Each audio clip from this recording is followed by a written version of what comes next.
Alô e aloha, mais um Tutti Frutti Havaiano, dessa vez naquele formato que você já sabe que a gente visita, a gente tem que facilitar a vida do povo também, né?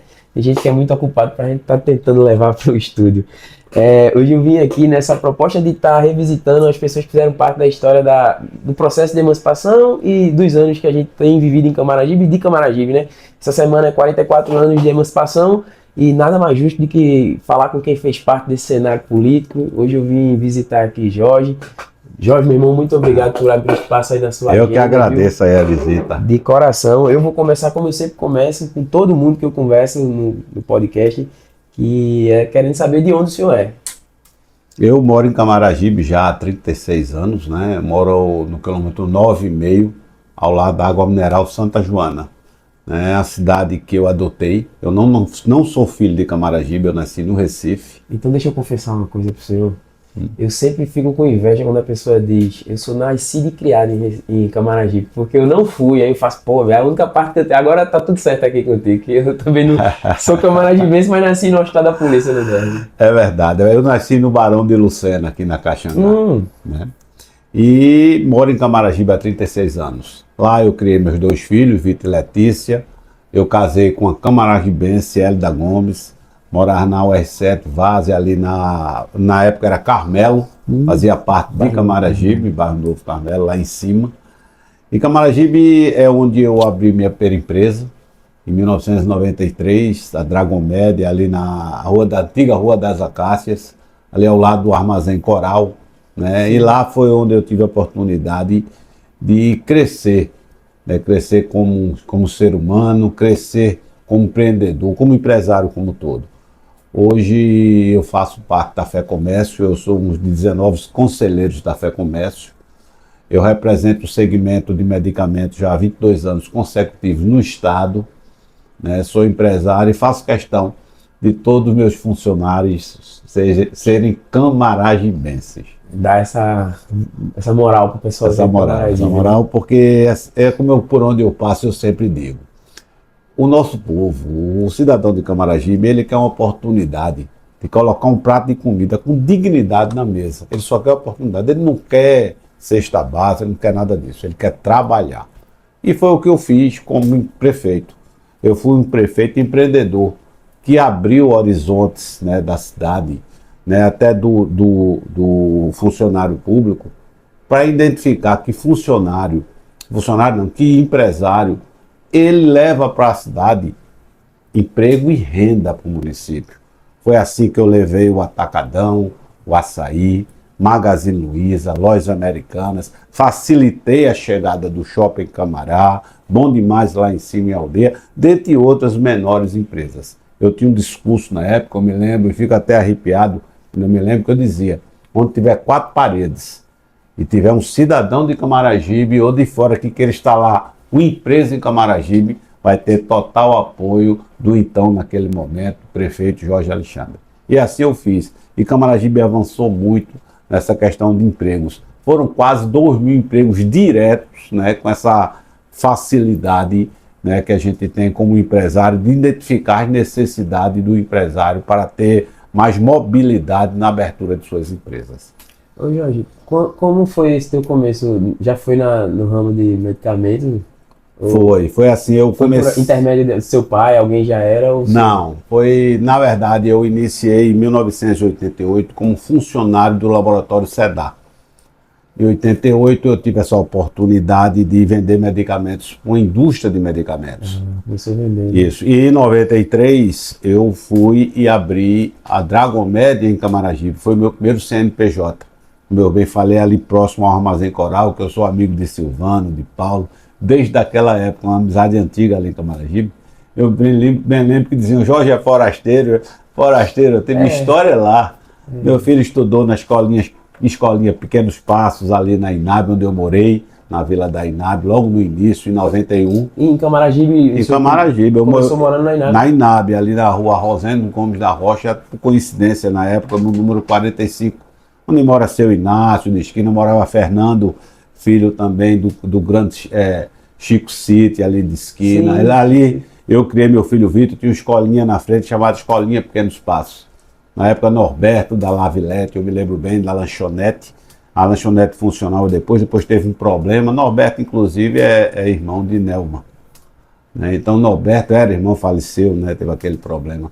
Mas, assim, ali é uma cidade que, né, é apaixonante. E eu tive uma oportunidade, começando a vida, em 1996, de comprar essa casa lá no quilômetro 9,5.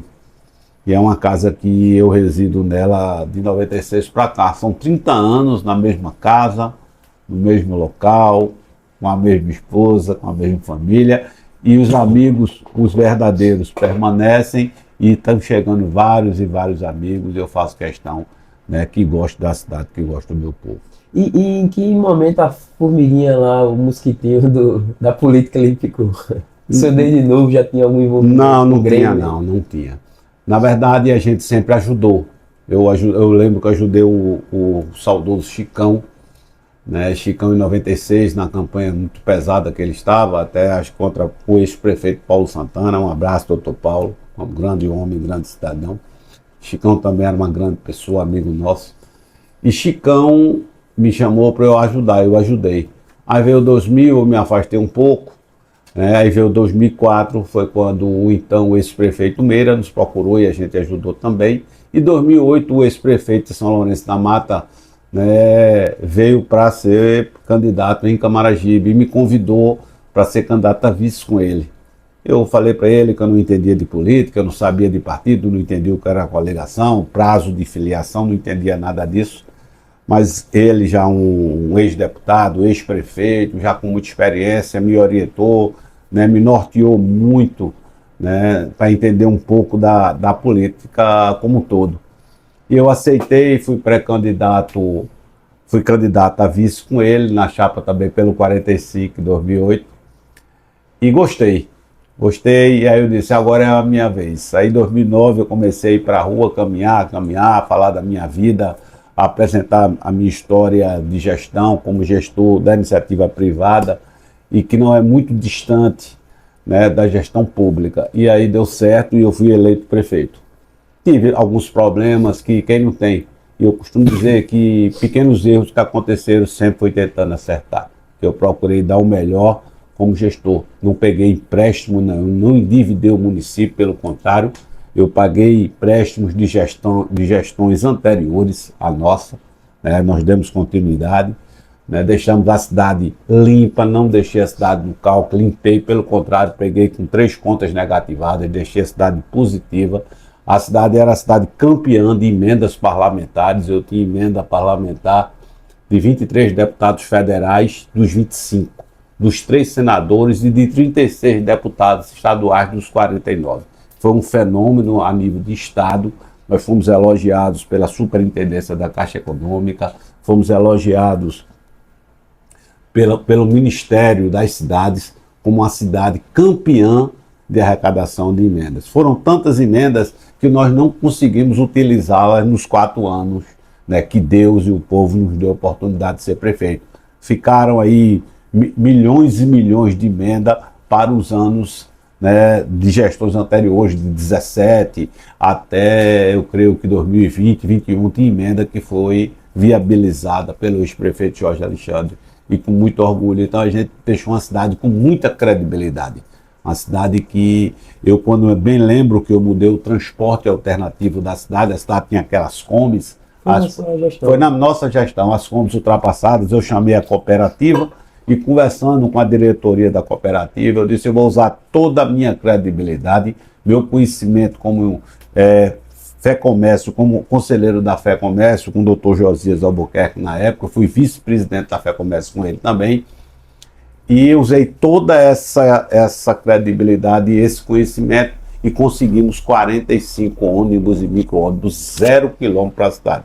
Uma cidade, né, com pouco recurso, que não tinha um histórico de credibilidade, e mudou, porque eu fui até São Paulo, conversei com os empresários, então isso é importante. E infelizmente eu não entendo por que Camaragibe não tem mais o transporte alternativo complementar. Isso é muito ruim, porque eu acho que o transporte do município tem que ser administrado pela gestão municipal e não por, né, empresas de fora. O senhor acha que isso é possível hoje com o Uber 99?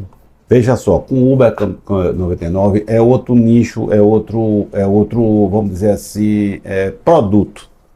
O transporte alternativo é aquele que o cidadão só tem R$4, R$4,50. É aquele que o cidadão, que na minha época, acima de 60 anos, já andava gratuitamente e agora voltou para os 65. Eu também não entendo por que tanta coisa mudando na cidade, né? Porque é um conjunto de coisas. Você fala, mas Jorge, como é que você conseguiu trazer tantos ônibus, todos zero quilômetro, com acessibilidade para as pessoas portadores de deficiência, né, os cadeirantes? Como é que você conseguiu tudo isso? Primeiro eu dei um banho de asfalto que a cidade não tinha.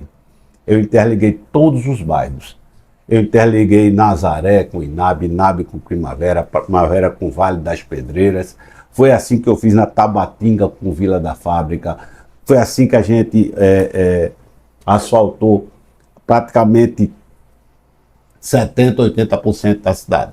A cidade tinha pontos críticos, como a subida do Alto de Santo Antônio, que o ônibus tradicional não subia. A cidade tinha problemas no Santana e tudo foi asfaltado e tudo o que eu gosto de registrar, sem pegar um tostão de empréstimo. Porque empréstimo é uma coisa que você pega, é muito bom no início, naquele momento, e depois chega a conta.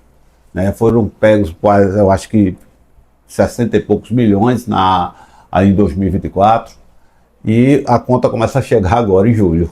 Em julho já começa a vir uma parcela pesada, né? E aí estão pegando mais 300 milhões de reais, que são perto de 50 milhões de dólares, que é muito dinheiro, né?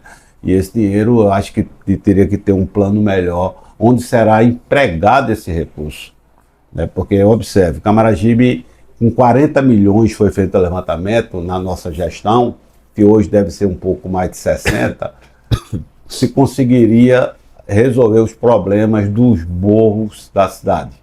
Colocar geomanta em tudo e colocar, né, aqueles muros de arrimo. Foi feito um estudo minucioso, né, nesse ponto.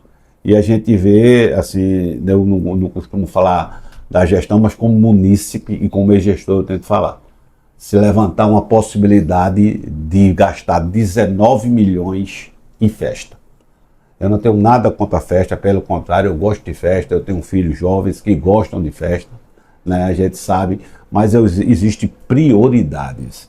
Eu não posso estar dançando, cantando e ter uma pessoa na minha cidade, um munícipe, com risco de cair a sua casa, desabar e ela morrer. Ficar soterrada, como aconteceu recentemente, que o município foi penalizado com isso. Eu tenho uma questão sobre isso e agora eu vou aproveitar para entender melhor. Eu acho que moralmente é completamente abominável. Não vai ter festa se está acontecendo isso. Mas eu soube que, eu ouvi falar e eu não tenho certeza, vou tirar para o senhor essa dúvida, que vem uma verba para essas festas que, se não for usada, ela volta e aí não é tirado do município. Porque geralmente a gente fica com esse questionamento: como é que vai tirar tantos milhões para fazer uma festa, sendo que precisa disso, daquilo? Veja só. Aí a resposta que a gente tem é: não, mas esse dinheiro vem para isso, caso não seja usado, esse dinheiro volta e você nem tem giro de comércio. Se isso fosse verdade... Não é verdade isso. Se isso fosse verdade, Camaragibe já tinha esses polos de festa anos atrás. Camaragibe, tradicionalmente, da sua história, que está completando amanhã, parabéns, cidade, Camaragibe. E daqui a pouco você vai Minha cidade são 44 anos, nunca houve isso. A gente tem uma cidade dentro do Recife, muitos comparam Camaragibe como se fosse um bairro do Recife. O Recife tem um pouco mais de 1,5 milhão de habitantes, Camaragibe tem um pouco mais de 150 mil habitantes. Então, o Recife tem um pouco mais de 1.200.000 eleitores. Camaragibe tem um pouco mais de 120 mil eleitores. Então, resumindo, é como se fosse Camaragibe 10% do Recife. E é um bairro do Recife. Muita gente chamava Camaragibe de cidade dormitório antes da gestão Jorge Alexandre. Mudou pela questão das empresas que chegaram na cidade. E eu fazia questão, né, como eu conversei com o pessoal do Atacadão, do Açaí, como conversei com o pessoal das lojas americanas, Magazine Luiza, façam um levantamento de onde o nosso povo está nas lojas de vocês e tragam para cá. Porque quando a gente entrega um comando do município, né, a quem nunca administrou nada na vida, a coisa fica diferente. Eu vou dizer a você, voltando no túnel do tempo, o BRT Leste-Oeste, ramal da Copa, lá atrás. O ex-prefeito, né, que eu sucedi, conseguiu, junto com o Estado, liberar, né, e desapropriar 98 equipamentos na Belmiro Corrêa, né, 98 estabelecimentos, dentre eles o Santa Sofia, a Exposende, o Boticário, o Todo Dia. Poxa, quando eu cheguei lá na cidade, quando eu assumi em 13, foi uma loucura em cima de mim. Por quê? Porque os executivos me procurando, principalmente os que fazem parte da Exposende, porque a Exposende colocou uma outra unidade do outro lado, onde tem aquele galpão onde é os chineses, se não me falha a memória, colocou uma unidade ali e não conseguia levar o público para lá. E o porquê desapropriar 98 equipamentos, né, 98 estabelecimentos, que nada saiu do papel? Simplesmente por quê? Porque no projeto do BRT, tinham 5 estações do BRT no centro da Belmiro Corrêa, que começava no mercado público, porque aquela estação do BRT na PS5 não é Camaragibe, ali é Recife. Camaragibe não tem nenhuma estação do BRT, e eu fui duro na época com o governador, na época o saudoso Eduardo Campos, porque o projeto já estava feito com um acordo do ex-prefeito. Por quê? Porque Camaragibe não tinha uma estação do BRT, queriam colocar aquela estação que está hoje lá. Aquilo ali, para mim, não é estação do BRT. Aquilo é sucata do Recife, que vem da Conda Boa Vista. Eu não trabalho com o resto. Eu acho que o povo da gente tem que ser tratado da melhor forma possível. Foi por isso que eu sempre fiz o melhor para a cidade e tudo que eu passei era de qualidade. Quer seja das fraldas que os acamados usavam, o atendimento, tudo eu procurava de melhor. Como eu coloquei a segunda maca, eu até estava conversando com a ex-prefeita recentemente, sobre, procurando identificar onde estava aquela maca de aço inoxidável que eu trouxe para a maternidade lá atrás, quando nós reinauguramos a maternidade. E a gente não sabe onde está isso. Quer dizer, aquilo ali custou quase R$1 milhão e foi com emenda parlamentar. Ô Jorge, voltando para o empresário, qual é um conselho que o senhor daria aí para... Então a gente tem muito empreendedor, tem muita gente que está aí batalhando, a gente vê muita gente tentando aí começar seu negócio. Qual é o conselho que o senhor daria para os empreendedores? Procurar uma capacitação. Porque assim, o empresário às vezes, ele não entende como começa e o porquê quebra. Primeiro você tem que entender a margem que você tem, o markup que você tem que adotar naquele produto que você está vendendo. Procurar a concorrência, se já tem, eu quero abrir uma lanchonetezinha de açaí. Poxa, mas meu açaí é muito gostoso. Diferencial, né? Diferencial. Mas se tem 3, 4 ali próximo, procura um local que caiba aquele público que consome o açaí. Porque às vezes você chega num bairro, abre uma farmácia tão bonitinha, mas não tem um número de pessoas para poder aquilo dar certo. Porque a gente tem que entender que a despesa, a exigência de uma farmácia pequena é a mesma da grande. Tem que ter um farmacêutico 24 horas na farmácia, se ela funcionar 24 horas, e por aí vai. Você primeiro tem que entender o negócio, né? E ser perseverante, traçar a sua história. Não adianta, eu costumo dizer assim, kit Sebrae. O que é que eu digo como kit Sebrae? Kit Sebrae é ter que ter o diretor. Eu vou abrir uma distribuidora de medicamentos, como é o meu caso. Não pode ser o diretor, o gerente de compras, não. Você tem que primeiro entender tudo. Para poder você, depois que a coisa tiver com o equilíbrio financeiro, aí você poder ir contratando dentro das possibilidades e reais necessidades.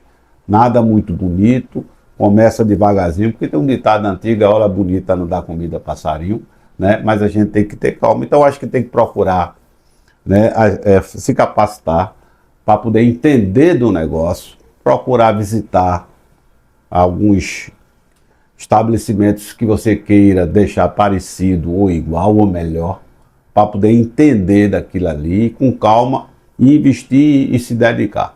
Quando a gente se dedica, quando a gente traça uma história de vida, a gente alcança. Porque muita gente acha, Jorge é rico, Jorge nasceu em berço de ouro. Pelo contrário. Quando meu pai morreu, eu tinha 8 anos de idade. Quando a minha mãe morreu, eu tinha 19 anos. Eu estava na luta só. Né? Agora tive uma oportunidade de pegar uma grande companheira e a gente juntos, com orientações e com verdadeiros amigos que a gente tem que procurar andar com pessoas boas, a coisa vai acontecendo por bem. E aí, para encerrar, o senhor poderia deixar uma mensagem de felicitação pelos 44 anos de emancipação do Camaragibe? Rapaz, falar de Camaragibe chega, me emociona, mas assim, eu quero aqui nesse momento desejar a cada munícipe da cidade, né, que amanhã são os 44 anos de Camaragibe, já uma idade, né, já é uma idade avançada, né, e que a gente, cada dia mais, quem tiver à frente, se dedique, que a nossa cidade cresça. Vamos dar oportunidade a quem queira contribuir para o crescimento da cidade. Eu bato nessa tecla. Eu tenho recebido muitas reclamações de muitos empresários que estão fechando as portas porque não estão tendo a atenção da gestão. Tem que procurar dar uma melhorada na sede da prefeitura, né, para a prefeitura se tornar um local mais acolhedor para quem ali vai, né, gerar emprego e renda para a cidade. A gente tem que criar uma coisa à parte para o novo empreendedor, o novo empresário que queira se instalar na cidade, né? E como amanhã é festa, Camaragibe, né, como dizia o grande Jairo Pereira, terra de Camarais, né? Então eu desejo a vocês um feliz aniversário a todos vocês e que amanhã, nesse feriado, vocês fiquem ao lado da família, né, e que tenham um dia aí com muita saúde, com muita paz. A cada cidadão da minha querida Camaragibe. Feliz aniversário. Muito obrigado, viu? Eu vi que tem muita coisa laranja aqui, eu vou dar um presente aqui ao senhor. O senhor deixa de detalhe aí, porque é que coisa o bonezinho boa. do Tutti Frutti Havaiano. Do Tutti Frutti Havaiano, olha aí, coisa boa. Isso aqui, ó, é a cor da gente, né? É isso aí, obrigado. Muito obrigado. Parabéns pelo trabalho. O conteúdo apresentado neste podcast, bem como as opiniões e pontos de vista expressos pelos convidados, participantes e entrevistados, são de responsabilidade exclusiva de seus autores. Eles não refletem necessariamente a opinião oficial, as crenças ou a posição do Tutti Frutti Havaiano, de seus apresentadores ou da equipe de produção. O Tutti Frutti Havaiano atua como uma plataforma de livre debate e compartilhamento de ideias, não se responsabilizando por quaisquer declarações de terceiros que possam ser interpretadas como imprecisas, ofensivas ou que não estejam em conformidade com a legislação vigente. Este conteúdo tem fins meramente informativos e de entretenimento, não constituindo aconselhamento profissional de qualquer natureza.